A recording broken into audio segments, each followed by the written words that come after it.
Hello, welcome back to my channel. Hello, how are ya? Happy freaking Saturday. Today I am going to be talking about Leonarda Cianciulli. I don't think I'm saying her name right. She's an Italian serial killer, better known as the soap maker of Correggio. She happened to murder 3 women in the town of Correggio between 1939 and 1940, and she turned their bodies into soap and cake that she sold at her little shop, convenience store, fortune teller store, one-stop shop. It's so bizarre and such a crazy story, and if you are interested, please keep watching. Please subscribe. Let's do it. Leonarda was born on October 15th of 1893, and she had a extremely rough childhood. Leonarda's birth was actually the result of a rape by her mother. Basically, from the beginning of her childhood, the beginning of her birth, Leonarda's mother was absolutely awful to her. She basically thought that Leonarda was cursed because of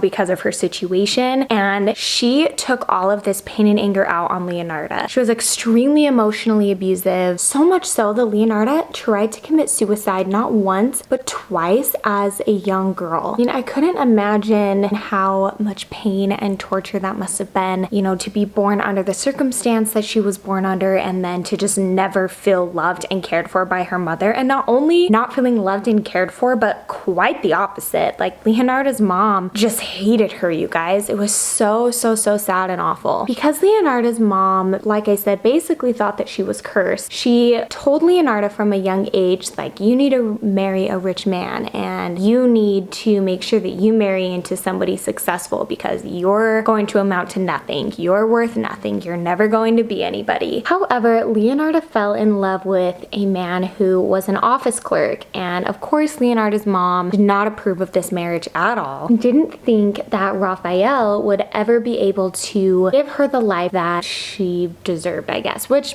I kind of find interesting because, from how she was brought up and how she was raised, it didn't really seem like her mom thought that she deserved anything, let alone a great husband. Leonarda was extremely superstitious, and she believed in fortune telling and spells and magic. And because of kind of the way she was brought up, she started visiting, different local fortune tellers and palm readers in hopes that someone could kind of give her an idea of am I really cursed? Was I really born to just be this type of person? So this first fortune teller that Leonarda saw, you are going to have all of your children in your life die before you do, which is absolutely horrific, so terrible, not at all what she was wanting to hear. So she decided to go see a different fortune teller to get a second opinion. And this time she went to a palm reader, and this palm reader basically told her that in one hand I see prison, and in one hand I see a women's psych ward. Shortly after this, she actually did end up going to prison for fraud, and I have looked everywhere for the reason of this, and I cannot find anything. I have no idea. So if one of you happens to know what fraud she was sent to prison for, please let me know in the comments. She did get out of prison fairly soon afterwards, and this is when she decided she wanted to start having children. Despite what this fortune teller said, her and Raphael wanted to have a family. At this time, Leonarda and Raphael moved to a nearby town, and I'm not joking, you guys, an earthquake then hits this city and their entire home was destroyed. The miserable luck that this woman has is insane. After they then move again, this is when they decide to start trying for kids, and Leonarda had 17 children, you guys, and the first 3 children that she had were she either had miscarriages or stillborns. She then had 10 more children die in their youths, and at this point she had 4 children left, and these were the only 4 children of hers that had lived past a very young age. I'm talking lived past 8 years old. Because these were the only 4 children she had left, she was extremely protective of them, and especially her oldest, who was a son named Giuseppe. So a few years had passed, and at this point, Leonarda and her family are living in this small town in Italy, and she kind of has this convenience shop, I guess, They sell, you know, a few groceries. She does fortune telling out of this shop. She sells different pastries and like apothecary items. And like I said, her son Giuseppe is 17 at this time, and he is drafted to participate in the World War II Army. Obviously at this point, Leonarda has endured so many losses, especially of all of her children, and the fact that her son is being drafted to go to war and most likely be killed just is not an option for Leonarda. She's like, nope, not gonna happen. You know, there's no way this is happening, basically. Because Leonarda is extremely superstitious, she believes that there has to be a way that she can save her son. This is when she starts looking into human sacrifice, and she is basically thinking a life for a life, essentially. Leonarda basically comes up with a way where she is going to murder somebody in order to keep her son safe while he's away at war. As a fortune teller and as kind of the worker at this shop that she owns, Leonarda deals with the public, you know, throughout the entire day, specifically women who are kind of in a rut or in a bad part of their life, in bad situations, who are coming to her for her help, you know, for her tarot card readings, for her palm readings, just for her fortune telling in general. This is when Leonarda picks out her victim for this human sacrifice for Giuseppe. The first of Leonarda's victims was 73-year-old Faustina Seti, and Faustina had never been married, she didn't have any children, and she was kind of just like a lonely woman in general. Faustina had been coming to see Leonarda to help her find a husband. Basically, what Leonarda came up with was this whole lie about this man and where he lived, and he basically told Faustina that you need to get to him ASAP, you need to move here, this is what your fortune is saying, this is what you're supposed to be doing. And of course, Faustina believes Leonarda because, I mean, why wouldn't she? She's coming to her for this exact reason. At this point, Leonarda invites Faustina over to her home as kind of a like going away situation, and this is when Leonarda gives Faustina a glass of wine that she had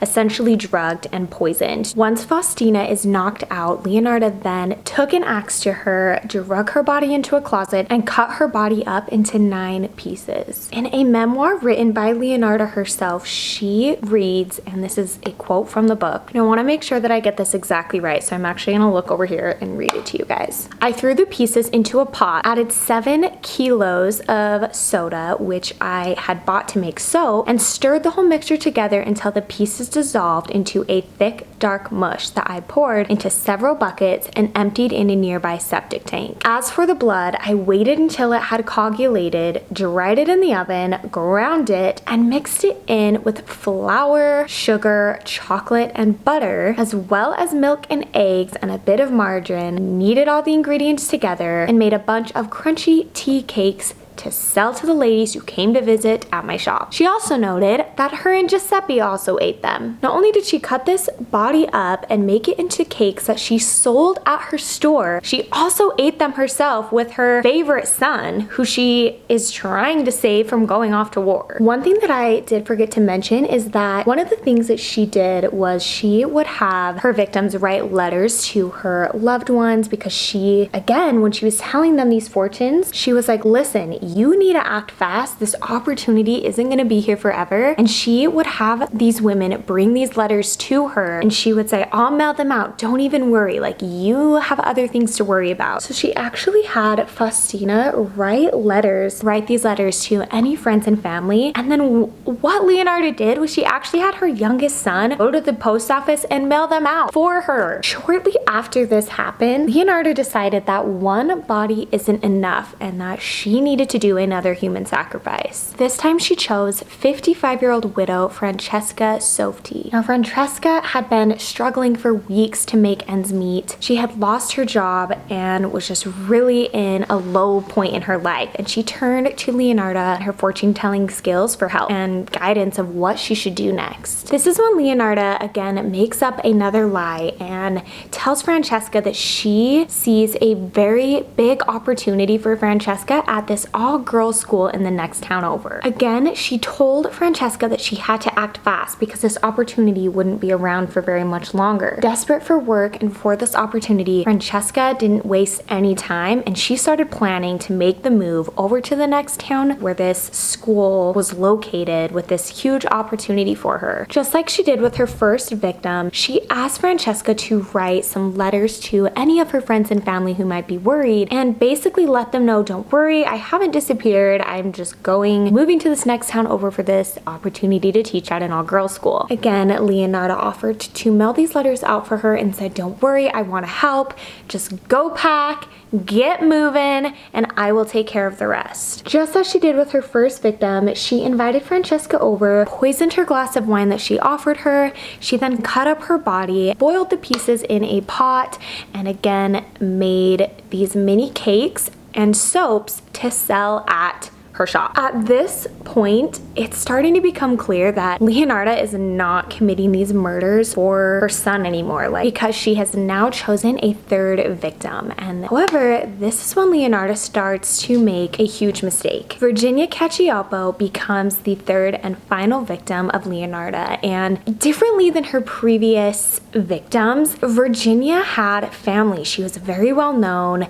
She was actually a singer in Milan at this big, grand, beautiful theater. Because of this, she was very well known. Now, Virginia was 53, and as a professional performer, she started having a lot of, this younger, newer talent coming through to the theater, and she was just kind of feeling bummed out and was basically being forced into retirement and was, again, kind of at a point in her life where she just didn't really know what to do next. And just like these other victims, Virginia went and asked Leonarda for help. At this point, Leonarda's MO hasn't changed, and she basically made up another lie to tell Virginia, told her about this super rich man who she was gonna fall in love with, who lived, in a small countryside outside of Milan. And once again, she was able to convince Virginia that this opportunity was once in a lifetime happening right now, and that she needed to get out of town and move ASAP. At this point, Leonarda does the exact same thing with Virginia as she did to her first two victims. And I want to read another part of her memoir that she wrote specifically about Virginia. Leonarda writes, "She ended up in the pot like the other two. Her flesh was fat and white.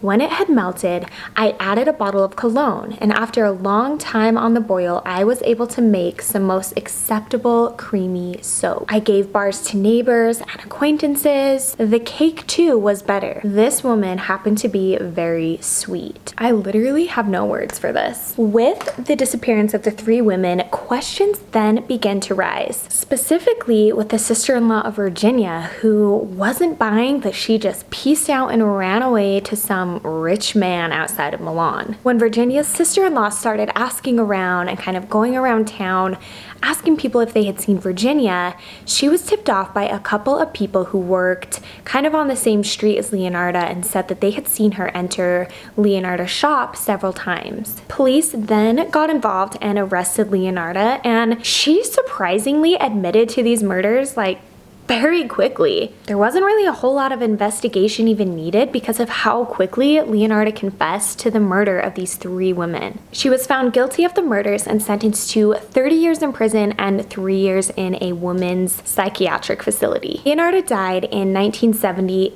at this women's psychiatric facility. Now, there's not a whole lot known about what happened to her children or her husband. And another thing that I think is super interesting is that the actual murder weapons she used, including some other random little pieces of evidence, are actually on display in Italy at a criminology museum, including the pot in which these victims were boiled in. That is it for me, you guys. I find it crazy that, out of all of the infamous serial killers around the world, she is not kind of one of them that's more well known. I will link below some great references that I used, including one of my favorite YouTubers, Georgia Marie. She's amazing. I love her videos so much. And she did a video on Leonarda as well, so I'll link all that down below for you guys as usual. Before you leave, please hit that subscribe button and like this video. I'm also going to be doing a giveaway when I reach 100 subscribers, so definitely subscribe so that you can be involved in that. I hope you guys enjoy the rest of your week, and I will see you in my next video.